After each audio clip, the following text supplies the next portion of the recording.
There's a small green marker on Mill Street in Pulaski, Tennessee, that most people drive right past and never even notice.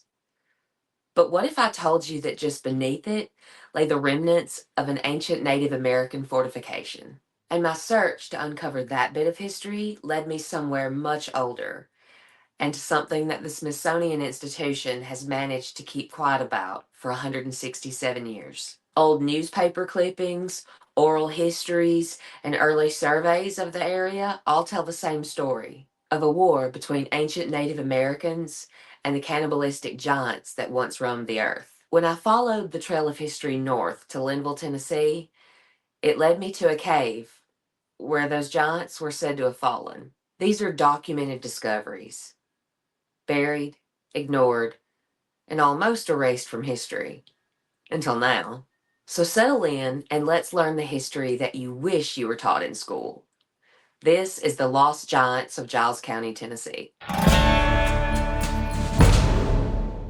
Giles County, Tennessee holds a much older and stranger history beneath its soil than we ever knew about. And this small marker right here was my first clue. On the surface, it's just another indication of an early settlement.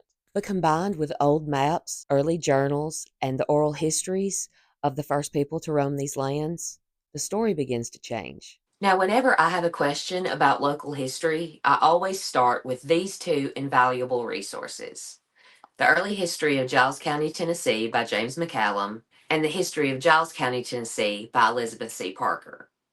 They may be small, but they are packed with information, and they often can give me another lead to follow. On page 63 of McCallum's history, it says, on the east side of Richland Creek, opposite the shoals, on a high bluff, were the remnants of an ancient fortification.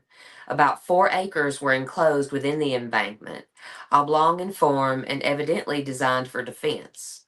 The earth was thrown up, and although beaten down considerably, was since the settlement of about 3 feet high, and had the appearance of having had 4 entrances at unequal distances, one toward a spring in the bank of the creek.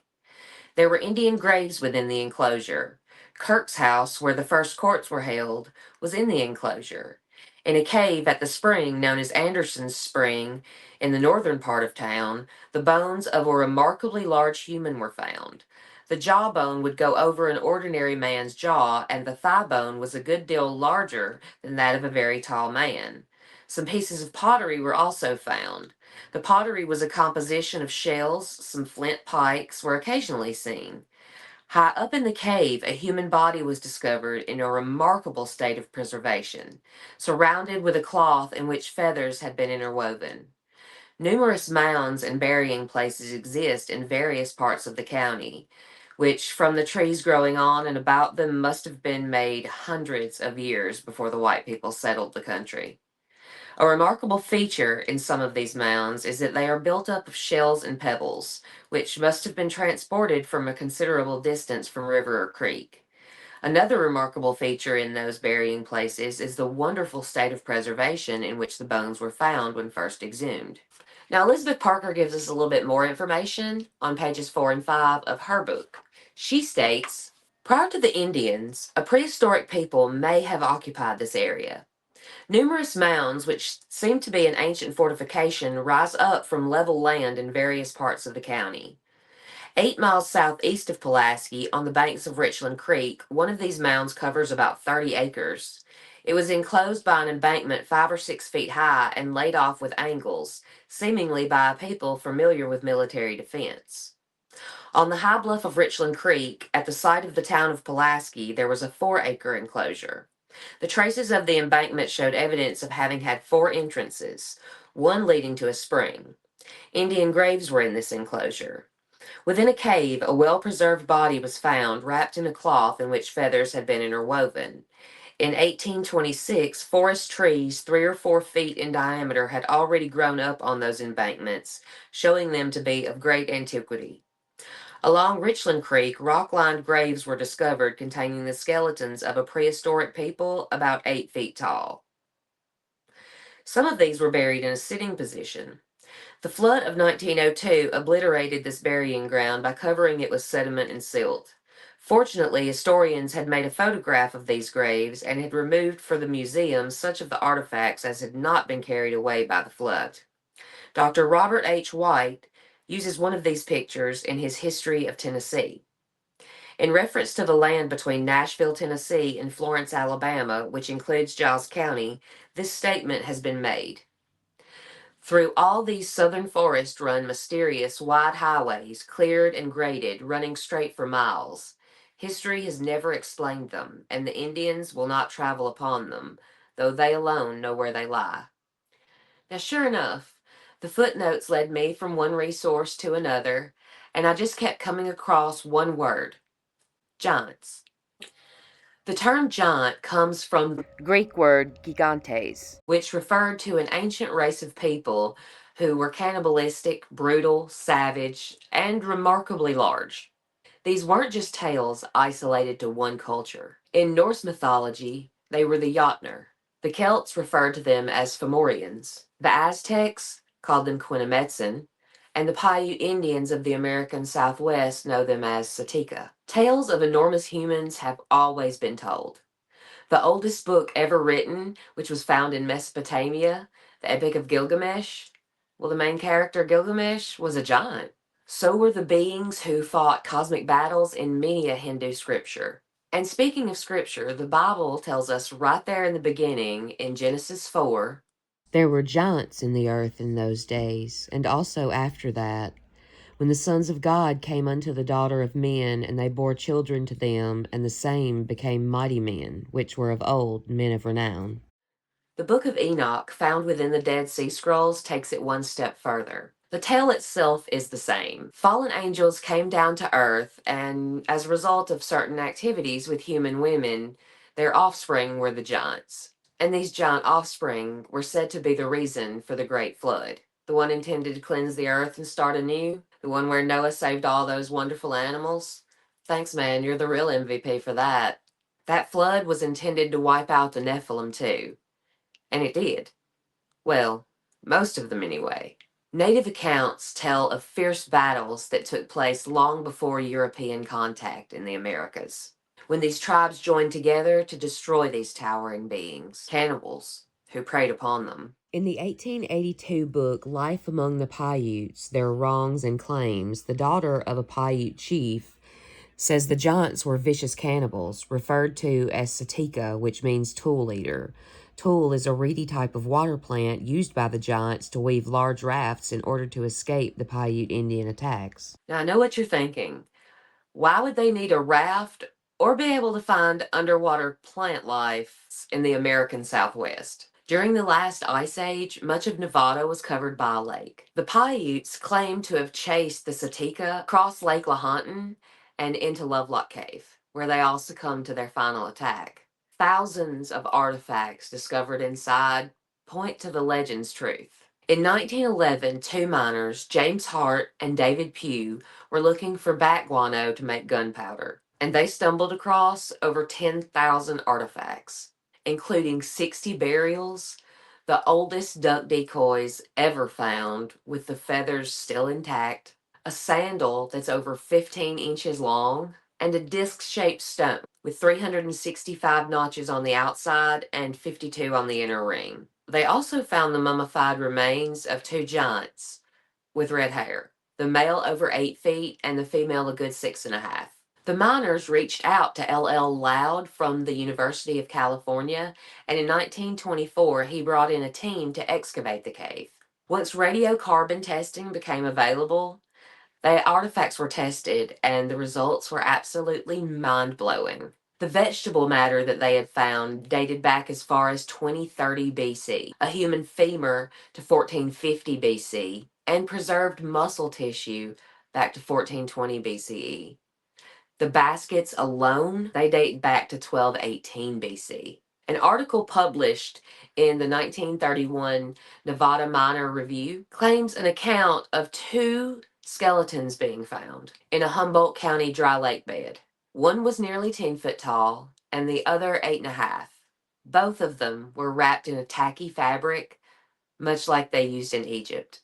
The Uros Indians along the border of Peru have a remarkably similar tale. a legend of giants weaving rafts made out of water plants to escape their attacks. In a cave off of Lake Titicaca, giant elongated skulls were found, along with tufts of matted red hair. The Choctaws called them Nahulo and told how their ancestors first fought them when they crossed the Mississippi River. The Navajo referred to them as Starnaki and described them as a regal race, giants with a considerable knowledge of mining. And they claim that they enslaved the lesser tribes and had strongholds all over the Americas. Chief Rolling Thunder of the Comanche tribe gave us this account of an ancient race of white giants in 1857. Quote, "Innumerable moons ago, a race of white men, 10 feet high and far more rich and powerful than any white people now living, here inhabited a large range of country, extending from the rising to the setting sun. Their fortifications crowned the summits of the mountains, protecting their populous cities situated in the intervening valleys. They excelled every other nation which was flourished, either before or since, and in all manner of cunning handicraft, were brave and warlike, ruling over the land they had wrested from its ancient possessors with a high and haughty hand. Compared with them, the pale-faces of the present day were pygmies in both art and arms." End quote. The chief explained that when this race forgot justice and mercy and became too proud, the Great Spirit wiped them out, and all that was left of their society were the mounds still visible on the tablelands. And these ancient artifacts aren't just located in some far-off place. Plenty of them have been found right here in Tennessee, uncovered by farming, railroad grading, and early explorers of the area. A lot of these discoveries trace back to cave systems, much like this one. Caves were natural habitation and burial sites for both prehistoric people and Native Americans. Within these caves, explorers found not just artifacts, but the remains of individuals of an extraordinary height, giants, if you will. And those were often buried apart from the Native Americans. In John Haywood's book, published in 1823, called The Natural and Aboriginal History of Tennessee Up to the White People in the year 1768, he details many of these findings. Just below Kingston, Tennessee, bones were removed that were over 8 feet tall. John Miller's farm in White County was home to several graves, the remains all upwards of 7 feet. At the point where Obed's River meets the Cumberland, a box had been constructed by placing large flat stones in a rectangle shape with a capstone.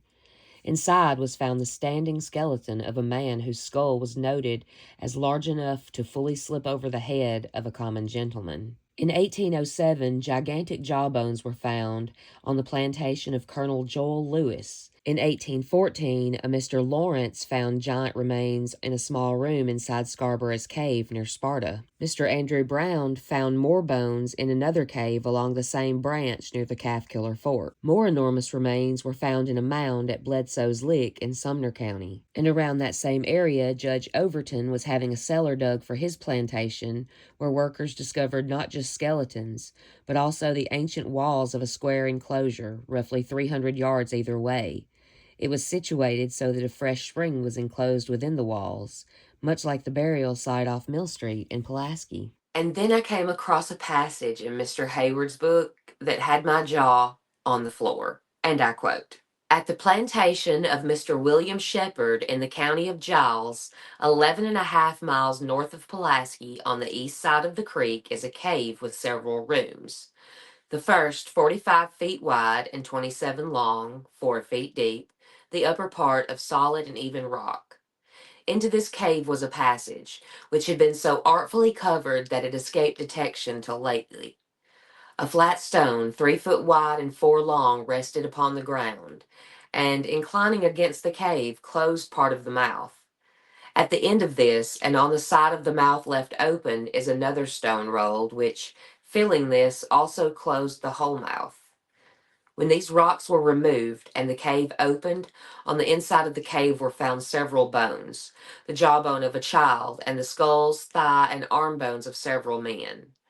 The whole bottom of the cave was covered with flat stones of a bluish hue, being closely joined together and of different forms and sizes. They formed the floor of the cave. Upon the floor, the bones were laid. The hat of Mr. Egbert Shepherd, 7 inches wide and 8 long, but just covered one of the skulls. Even though there are plenty of archaeological excavations done that mention remains found of a rather enormous proportion, most of them were either edited heavily or omitted entirely from public record, dismissed as tall tales. But all of the accounts align so closely with all of the others being told around the world, it's hard to ignore. I couldn't help myself, y'all. My inner Goonie and my inner Indiana Jones teamed up and they went wild. And I found it, y'all. Using old newspaper reports, old maps, land deeds, and oral histories passed down through generations, and hours upon hours of scanning both Google Maps and topographical maps of the area, I retraced the path of their discovery. And it led me to a cave just southeast of Linville, Tennessee. When it comes to history, some of these places are beyond your wildest dreams or imagination. Just look at this gigantic old tree that I stumbled upon. That is the trunk where it split. Those are branches. They're gigantic. They're larger than most trees I've ever seen in my life. Now, I'd traversed all over this entire hill, and I was just about to give up hope. And then I came across this stone right here. Let me give y'all a better angle. About 3 foot wide, about 4 foot long, thin enough to be rolled, and it's tucked in behind a tree in amongst a whole bunch of other rocks. We're on the trail now. Let's find this cave.